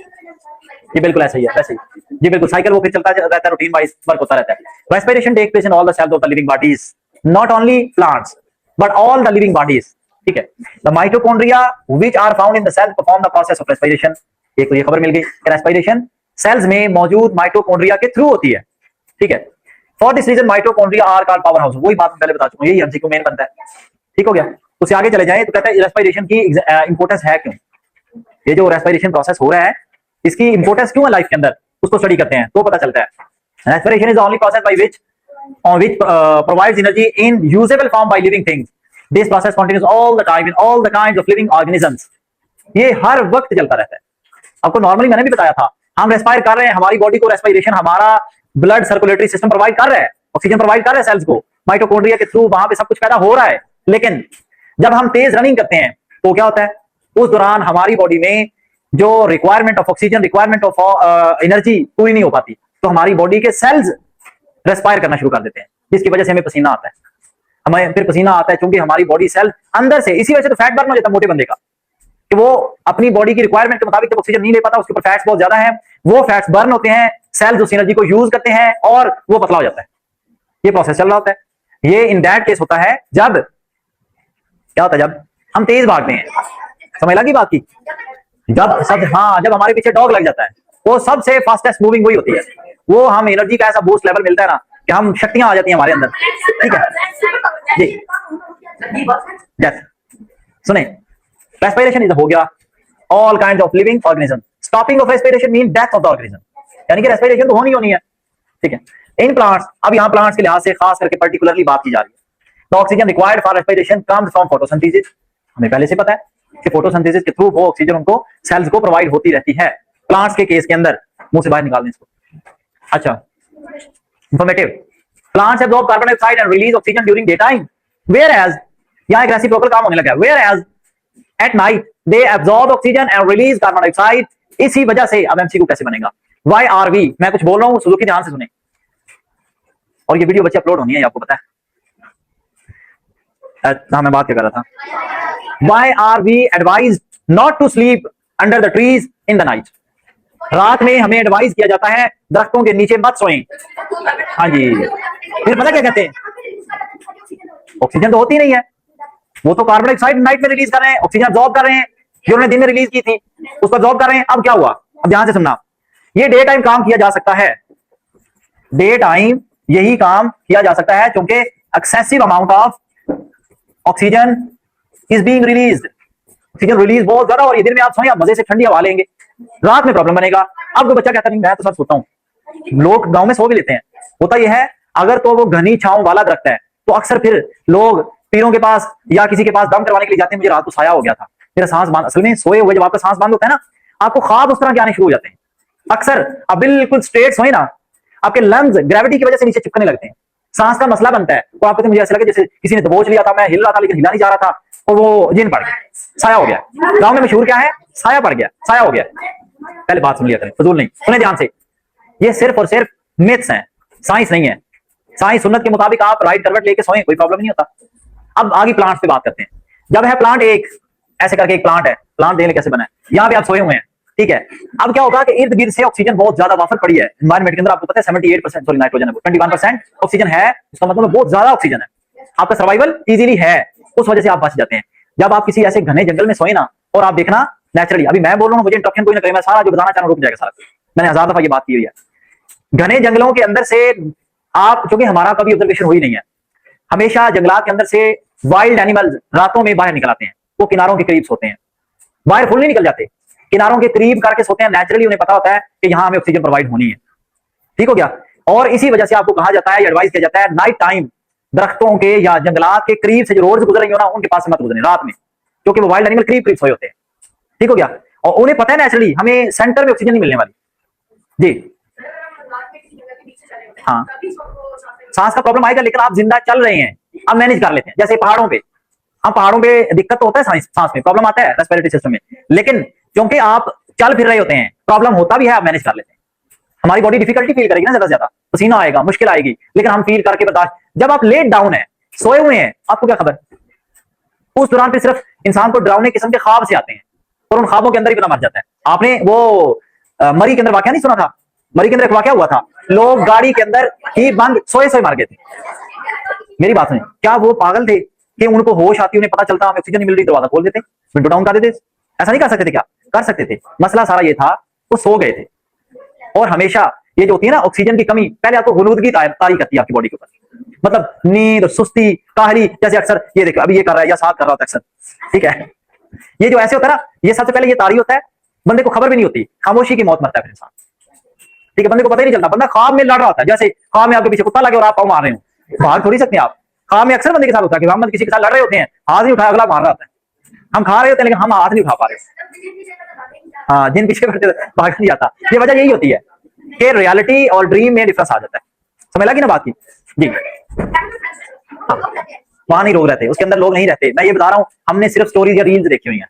नहीं, मैं आपको फिर बात कर रहा हूँ, विद इन द फॉरेस्ट वो नहीं रहते। हमेशा वो कुछ ऐसा लोकल एरिया देखते हैं जहां पे वो ट्रीज कट कर देते हैं, स्पेस क्रिएट करते हैं पहले, उस स्पेस में उनको एनवायरमेंट क्लीन हो जाता है, ठीक है, उनको इस वे में लिविंग स्पेस मिलती है। ऐसे नहीं होता, दरख्तों के नीचे कभी भी नहीं रह सकते जिंदा। आप रह क्या हुए हैं? अच्छा आगे देखें। अच्छा, ये लिखा हुआ है comparison and contrast between photosynthesis and respiration. ये थोड़ा सा कंपैरिजन लिखा हुआ है, हो जाती छोटी बच्चे ध्यान से देखें।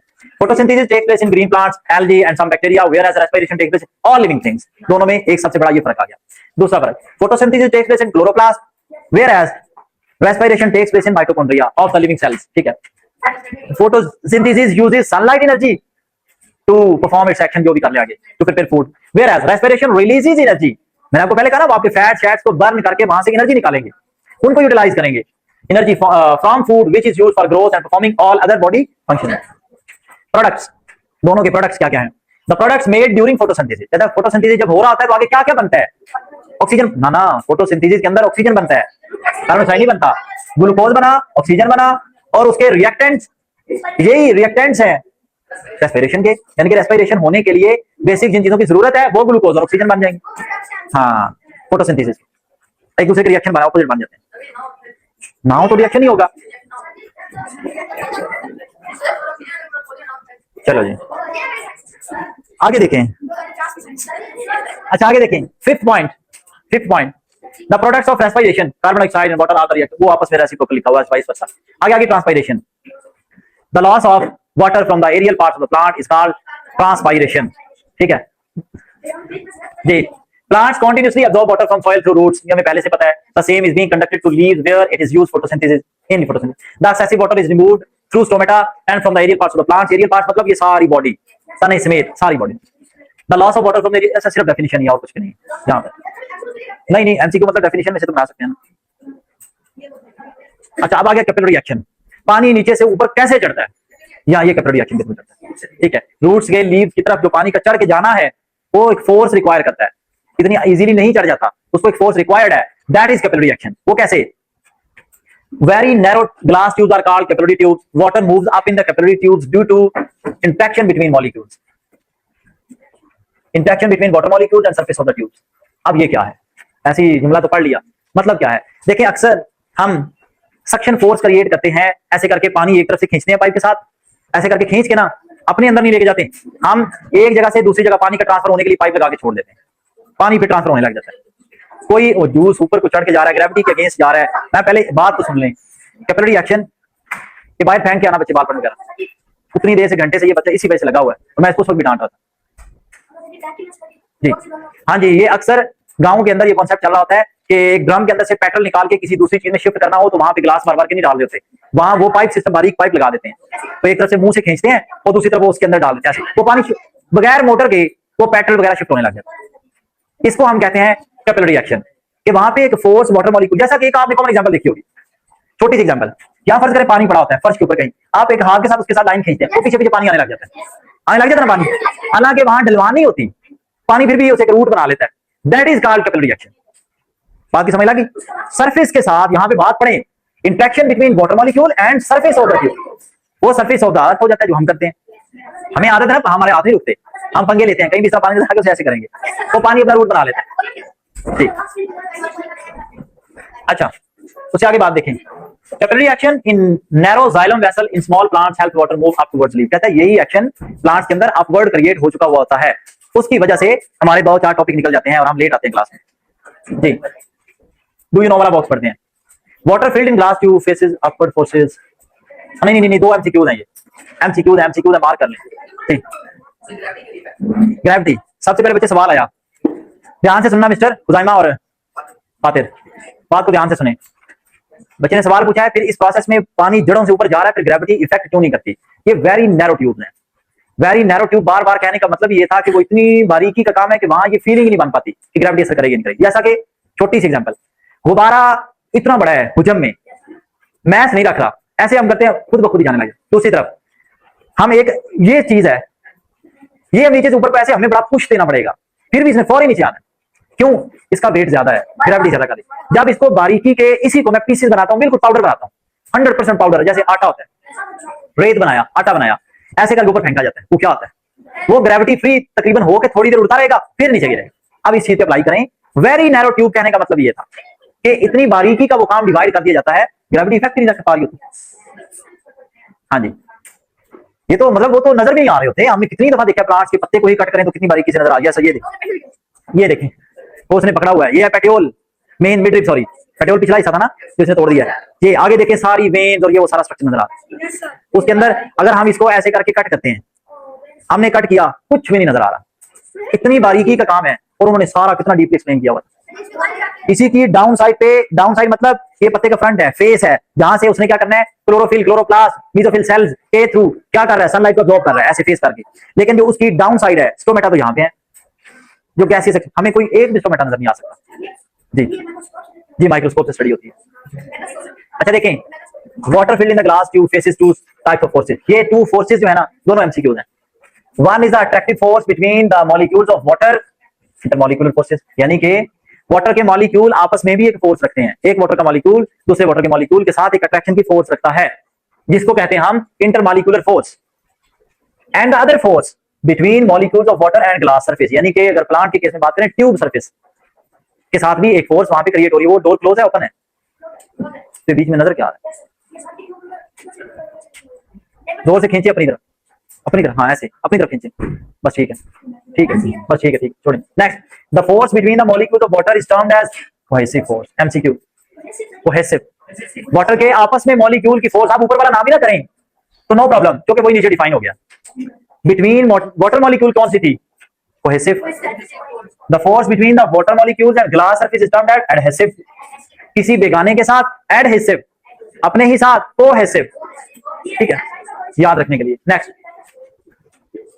if the adhesive force is greater than the cohesive force, water rises up the tube through capillary action। कोई बात है कहता कि जब एक फोर्स दोनों में से ज्यादा होगी वो दूसरे पे गलबा पा लेगी। ऐसे ही है, आप खड़े हो जाएं, ये मुझे अपनी तरफ खींच लेता है तो जाहिर है इसकी फोर्स ने मुझ पे गलबा पाया, तो अब मैं उसकी तरफ मूव करना शुरू कर दूंगा। अब मैं इसको अपनी तरफ ऐसे फोर्स लगाऊंगा तो ये क्या हुआ, इस फोर्स ने ज्यादा फोर्स अप्लाई कर दी, उसकी निस्बत गालिब आ गई, तो इसकी मूवमेंट इधर शुरू। ये कहां यहाँ पे बात एक्सप्लेन हो रही है, इफ के साथ, ठीक हो गया। Next, in narrow tubes the, अब यहाँ पे ये एमसीक्यू है, इंपॉर्टेंट बात है, ध्यान से समझना। In narrow tubes, the adhesive force becomes greater than the cohesive force। Water के मॉलिक्यूल की आपस की फोर्स से ज्यादा हो जाती है कौन सी फोर्स, एडहेसिव, एडहेसिव ज्यादा हो जाती है बच्चे। Adhesive force becomes greater than cohesive force, which makes water rises up the tubes through capillary reaction। अब समझ लगी कैपिलरी रिएक्शन क्या है, ये होता है। और नैरो ट्यूब्स इतनी है कि ग्रेविटी भी नहीं असर कर पाती।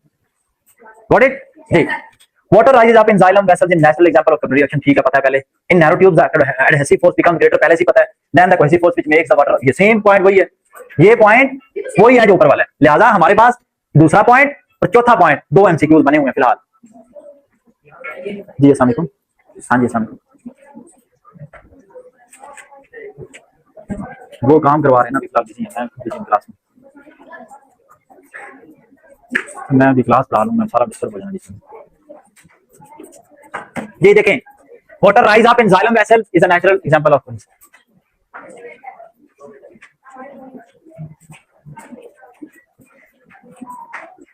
अब ध्यान से देखना, अगला टॉपिक आया, natural rise of water based on principle of transpiration. अब ट्रांसपायरेशन पे हम आते हैं। Transpiration is the water escape from the pores in leaves the stem, जो मैंने कहा एरियल पार्ट्स में से वाटर का बार बार निकल जाना, वो क्या कहलाता है? ट्रांसपायरेशन। बारहा हम उसको डिस्कस कर चुके हैं। इट डेवलप्स सक्शन फोर्स, कहता है उसके साथ एक सक्शन फोर्स क्रिएट होती है, जैसा कि मैंने आपको कहा हम पाइप की एक तरफ मुंह लगा के उसको खींचते हैं, दूसरी तरफ उसकी एब्जॉर्प्शन जाने लग जाती है। ये देखें खाना तो नहीं बन गया, खाना बन गया। चलो आप लोग एक दफा यहाँ पे पास करते हैं, आप लोग खाना खा लें। देखें नेचुरल रेज हम पढ़ रहे थे, tall trees having more surface area, tall trees having more surface area for transpiration causes strong suction force or transpiration pull on water in the xylem tube। जो tall trees होते हैं उनमें भी तो जाहिर है वाटर ऊपर जाना और ज्यादा मुश्किल काम है, उस मुश्किल काम को कवर करने के लिए सरफेस एरिया ज्यादा होने की वजह से प्लांट्स के अंदर टॉप तक वाटर राइज कर जाता है, चला जाता है। The increased transpiration pull in tall trees causes the plant to absorb more water, जिसकी वजह से more water ऊपर राइज करके चला जाता है। Capillary action and transpiration pull are the causes of natural rise of water in the material, building material such as bricks and concrete blocks etc। ईंटों के अंदर भी वही काम चलता है, जैसा कि आपको पता है ना, जिन इलाकों के अंदर कलर होता है, जमीन कलर वाली होती है, नीचे बेस बुनियादों से लेके 3-4 फ्लोर तक नीचे से पानी ऊपर चला जाता है और दीवारों के अंदर सारा पेंट छतों तक सारी खराब हो चुका है। उसके पीछे वजह क्या है? नीचे से पानी ऊपर राइज करके चढ़ता जा रहा है, वो भी क्या है? ट्रांसपायरेशनल पुल बना हुआ है, कैपिलरी एक्शन बना हुआ है। ठीक हो गया? क्योंकि वहां पे भी इंटरमॉलिक्यूलर स्पेसेस होती हैं बिटवीन मॉलिक्यूल्स ऑफ ब्रिक्स और सीमेंट और रेत, जो भी आप अपनी जगह पे चलें। नेक्स्ट इंपोर्टेंस ऑफ ट्रांसपायरेशन के अंदर कहता है ये 3 पॉइंट्स हैं। 4 cools the surface of leaves and surrounding as well, इसका एक इफेक्ट आता है ट्रांसपायरेशन का। दूसरा इफेक्ट ध्यान से सुनते जाना, ये फोटोसिंथेसिस के साथ मिक्स अप हो जाता है, ट्रांसपायरेशन की वजह से क्या हुआ? कूल द सरफेस हो गया। दूसरा point allows the movement of minerals from soil to different parts of the plant. दूसरा पॉइंट। तीसरा helps in growth and development, transpiration. तीसरा control the temperature of the plant. ये 3 पॉइंट हो रहे हैं 4। क्योंकि जब उसने बार बार ट्रांसपायरेशन है क्या, डेफिनेशन क्या है? मूवमेंट ऑफ क्या? जब एक्स्ट्रा वाटर ऐसे ही होता है जैसा कि समझ लीजिए हमारी बॉडी में पसीना नहीं हमें आता और कहते हैं पसीना बड़ा हेल्दी होता है, यानी कि बड़ी अच्छी चीज है, हमें पसीना आ रहा है। ठीक है, सेम वे ये जो ट्रांसपायरेशन हो रही होती है, इसमें एयर स्पेसेस जो स्पॉन्जी सेल मेसोफिल सेल के अंदर क्रिएट हो रही हैं, उसकी वजह से पूरी प्लांट बॉडी एक्शन में रहती है, जिसकी वजह से क्या हुआ? टेंपरेचर भी नॉर्मल, ये और कूल डाउन बात बराबर ही है। ठीक है, ये 2 पॉइंट है। Allows the movement of mineral, वो भी क्यों? कि जाहिर है मूवमेंट जो हो रही है तो मिनरल भी साथ साथ मूव कर जाएंगे। और तीसरा क्या? Help the growth and development, जब वाटर मूव करेगा, मिनरल मूव करेंगे तो ग्रोथ भी होगी। ठीक है, 4 पॉइंट जस्टिफाइड है। आगे factors affecting the rate of transpiration, बस आपने इसमें से यही करना होता है किसके ज्यादा होने से कौन सा कम होगा, किसके कम होने से कौन सी चीज ज्यादा होगी, ये वो डायरेक्टली पढ़ना है। पहला आगे जी wind, the still air surrounding the plant leaves becomes humid and resists the diffusion of water from leaves into the air, it decreases the rate of transpiration। अगर विंड स्टॉप्ड है तो ये डिक्रीज हो जाएगी ट्रांसपायरेशन का rate decrease हो जाएगा, wind stopped है तो। ठीक है, और ये कब होता है? ह्यूमिडिटी के डेज में। हम एसी भी चलाते हैं तो वजह पीछे क्या है? कमरे की ह्यूमिडिटी बढ़ जाती है, हवा रुक जाती है, फिर हम कहते हैं या पंखा चलाएं, दरवाजे खोलें, विंडोज खोलें या एसी चला दें, उससे क्या ह्यूमिडिटी निकल जाती है। जी हाँ जी, हाँ बस क्या हुआ? ये आपकी बुक है? अच्छा जी wind sweeps the humidity away, common बात अब होगी ना, अब तो मैं आपको बता चुका हूं, जैसे विंडोज खोलें, एसी चलाएं, ये वो करें, ह्यूमिडिटी की वजह से विंड इसलिए अफेक्ट करती है। दूसरा टेंपरेचर आ गया, वो भी हम पहले पढ़ चुके हैं, जितना राइज होता जाता है टेंपरेचर उतना ज्यादा इफेक्ट पड़ेगा। Rise in temperature provides more energy to the water molecule for evaporation from the leaves surface, hence increase the rate of transpiration. इसके टेंपरेचर के ज्यादा होने से मैं क्या लिखूंगा? ज्यादा होने से ये ज्यादा हो जाती है, ये विंड स्पीड कम होने से ट्रांसपायरेशन कम हो जाती है विंड स्पीड कम हो जाने की वजह से वो कम हो जाती है, टेंपरेचर ज्यादा होने की वजह से वो चीज यानी कि ट्रांसपायरेशन ज्यादा हो जाती है। उसके बाद अगला पॉइंट लाइट आ गया, वो तो आपको पता है सबसे पहले लाइट है क्या? फोटोसिंथेसिस का प्रोसेस है, सारा प्रोसेस ही तेज हो जाता है क्योंकि वाटर फोटोसिंथेसिस के अंदर बार बार यूज हो रहा है, प्रोसेस चल रहा है। In sunlight, the stomata remains open for removal of water through stem. At night, stomata are closed. In this way, light also affects the rate of transpiration. ये common है, आपको पता है। डे टाइम ही हमें क्या मिलती है? ऑक्सीजन और पौधों को लाइट। नेक्स्ट आ गया ह्यूमिडिटी, अलग से है, ये विंड सिस्टम ही, ध्यान से देखना। Humid air surrounding the plants contains more amount of water, उसके पास अमाउंट ज्यादा है। अगर ह्यूमिडिटी ज्यादा होगी, जैसा कि आपको पता है, शदीद जब गर्मी आनी है तो जिस समय से पसीने से चिप चिप करने लग जाता है, वो जो सीजन है ना, समझ में ह्यूमिडिटी ज्यादा हो गई। ठीक है, जून जुलाई आगे आ रहा है, अगस्त वगैरह, अगस्त होता है असल ह्यूमिडिटी वाला, क्योंकि इस वाले मौसम में आप वो जो नहीं पंखा नहीं होता, वो पानी कूलर भी होता है, एयर कूलर चला दे तो काम चलता रहेगा। जैसे अगस्त आएगा नहीं, फिर नहीं हवा ठंडी देगा, लेकिन पहले चिपचिप हो रही होती है, वो भी हवा में पानी छोड़ रहा है, काम और खराब होता है, और फिर रंग काले होना शुरू हो जाते हैं, ऐसा होता है जी। नेक्स्ट देखें, contain more amount of water decreasing the rate of diffusion of water molecules from the plants leaf. ये सेम वही है कि ह्यूमिडिटी ज्यादा हो गई ना अगर, तो आपकी ट्रांसपायरेशन कम हो जाएगी, इसके कम होने से ही फर्क पड़ेगा। पहले सिंपल एयर था, बात सुनिए, सिंपल जब हम एयर की बात करेंगे, विंड की बात करेंगे, विंड अगर स्लो चलेगी तो ट्रांसपायरेशन स्लो हो जाएगी, ह्यूमिडिटी इर्द गिर्द में ज्यादा हो गई तो भी ट्रांसपायरेशन कम हो जाएगी, कम हो जाएगी जी। Next, gravity does not affect capillary action, request your teacher पहले एक्सप्लेन करो। सवाल पूछा था बच्चे ने, सवाल पूछा था, उन्होंने कहा था फिर ग्रेविटी क्यों नहीं इफेक्ट करती, चलो वहां से देख के पूछा, कोई मसला जी। अच्छा ये वही है, गार्ड सेल, उसको स्टोमेटा को क्लोज कर देते हैं, स्टोमेटा को ओपन कर देते हैं, when guard cell stomata absorb water they swell up and make stomata open, when guard cells lose water stomata are closed, generally stomata remain open during daytime and close at night। ये general में है, लेकिन बात फिर वही है जो कि मैंने पहले बात की थी कि पत्तों से ही सिर्फ फोटोसिंथेसिस नहीं होती, स्टेम से भी हो जाती है, इसका मतलब है बाकी तने ब्रांचों शाखों से सब कुछ भी हो जाता है, लेकिन मेजोरिटी केसेस क्योंकि पत्ते इस शेप के लिए बने हुए हैं, इस शेप में है, तो उन्होंने ये फंक्शन परफॉर्म करना है, तो इसलिए वो कर रहे होते हैं। नेक्स्ट आगे देखें, ये हो गया पॉइंट्स खत्म। अब मैं ये एमसीक्यू मार करवा दूं, बस आपको हिम्मत होनी चाहिए, अब आपने करनी है, बोलना इसमें नहीं बोलना, वैसे पूछे कुछ।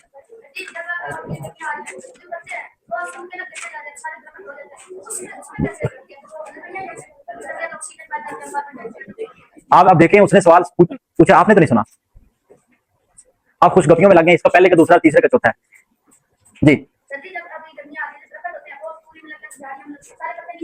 नहीं, गर्मियों में नहीं, अगर ऐसा हो तो हम दरख्तों की छांव ही न ढूंढ सकें, नहीं फिर गलत है। हम ये बात करेंगे खजा में, ठीक है ना, खजा में एक नेचुरल प्रोसेस है, जैसा कि हम रात को सोते हैं ना, तो मैंने आपको बताया था सुबह उठ के बिस्तर झाड़ा करें, क्योंकि आपकी बॉडी के ऊपर से डेड सेल्स उतर रहे हैं, वो डेड सेल्स आपकी बिस्तर के ऊपर बिखर चुके होते हैं, सुबह उठ के आपको बिस्तर झाड़ना चाहिए ताकि डेड सेल निकल जाए, नेचुरल प्रोसेस है। दूसरी तरफ आए प्लांट्स के ऊपर, खजा का एक मौसम आएगा, प्लांट्स विल्ट होके गिर जाएंगे, क्योंकि उनकी जगह पे नए पत्ते आने, प्लांट्स नहीं गिरेंगे, सॉरी लीव्स गिरेंगे, उनकी जगह पे नए लीव्स आएंगे, तो उसकी वजह से होता है प्रोसेस, वो नेचुरल है। जैसा कि स्नेक आपको पता है अपनी स्किन उतारता है, तो टाइम पीरियड पूरा हो चुका, उसको दम नहीं कोई हो गया कि वो उतार देगा जी।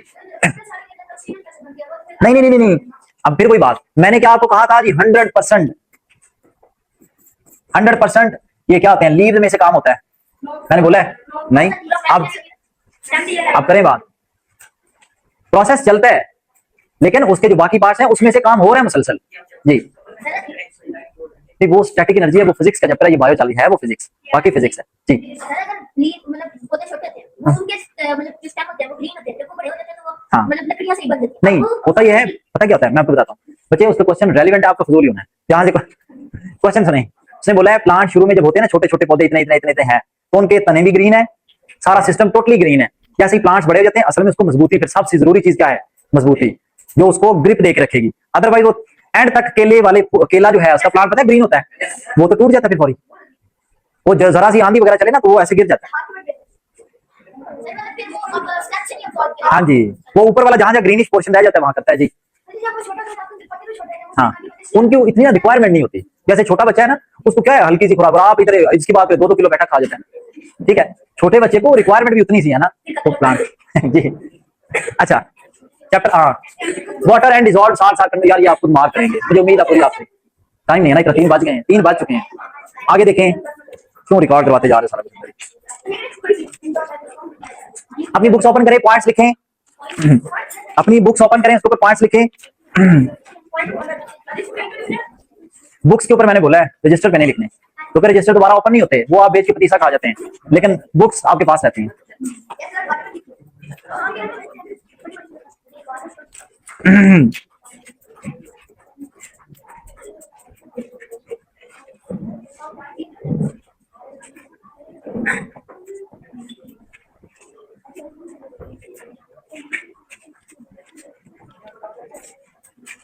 देखें,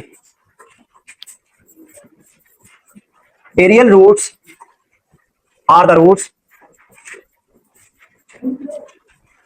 that grow on the parts of the plant. Aerial roots are the roots that grow. Aerial roots मैं बोल रहा हूं, सुने ना, aerial roots are the roots that grow on the parts of the plants above the ground. On the parts of the plant above the ground, on the parts of plants above the ground. जैसा कि गांव वाले बच्चों को पता होगा, board के दरख्त, बोर्ड बोलते हैं या बोर्ड बोलते हैं, बोर्ड का दरख्त बहुत बड़ा होता है, मतलब शायद पूरी अकेडमी से भी बड़ा, बहुत बड़ा दरख्त होता है। अगर किसी ने दरख्त, नहीं पीपल बहुत छोटा, इतना बड़ा नहीं होता। जो बोर्ड का दरख्त है ना, कहाँ बहुत ही, और उसको जहां भी आप कट लगाएंगे वहां से दूध नमाज जाइलम फ्लोइंग बह निकलता है। गांव वाले बच्चों ने देखा हुआ है, ठीक है। और अक्सर डेरे पे वो एक लगा देना, आपको कोई दूसरा प्लांट लगाने की जरूरत नहीं रहती, इतना बड़ा है वो, पूरा डेरा छांव में वो ले आएगा, इतना वो बड़ा होता है, ठीक है। सुने सुने सुने सुने सुने बच्चे, सुन ले, टाइम जाया ना करें। द एरियल रूट्स इन बनियान, उसको इंग्लिश में कहते हैं बनियान ट्रीज, बनियान।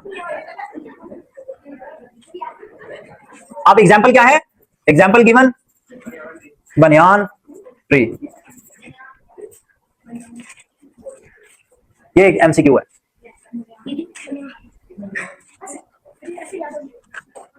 नहीं, इस तरह ना फिर आप जब रिवाइज करते हैं ना, उस जगह पे आएंगे तो आप पढ़ लेंगे, लेकिन अगर आपने लिखा नहीं होगा ना तो ये मिटते मिटते मेमोरी में से मिटने लग जाती चीजें, याद नहीं रहता।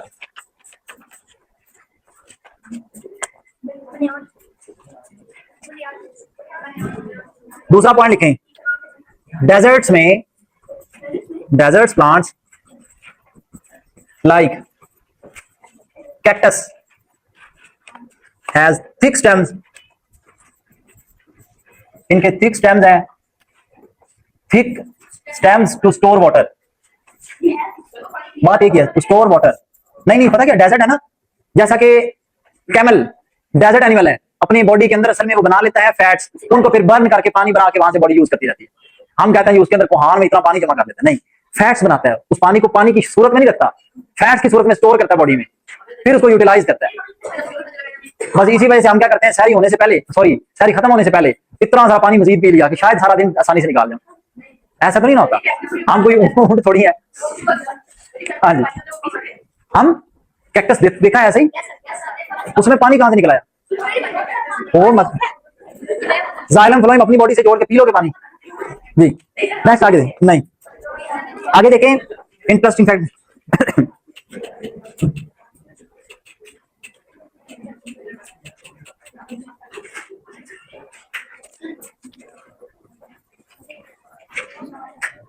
Sargodha has largest trees in Pakistan. जाहिर एमसीक्यू है, एमसीक्यू है। सरगोदा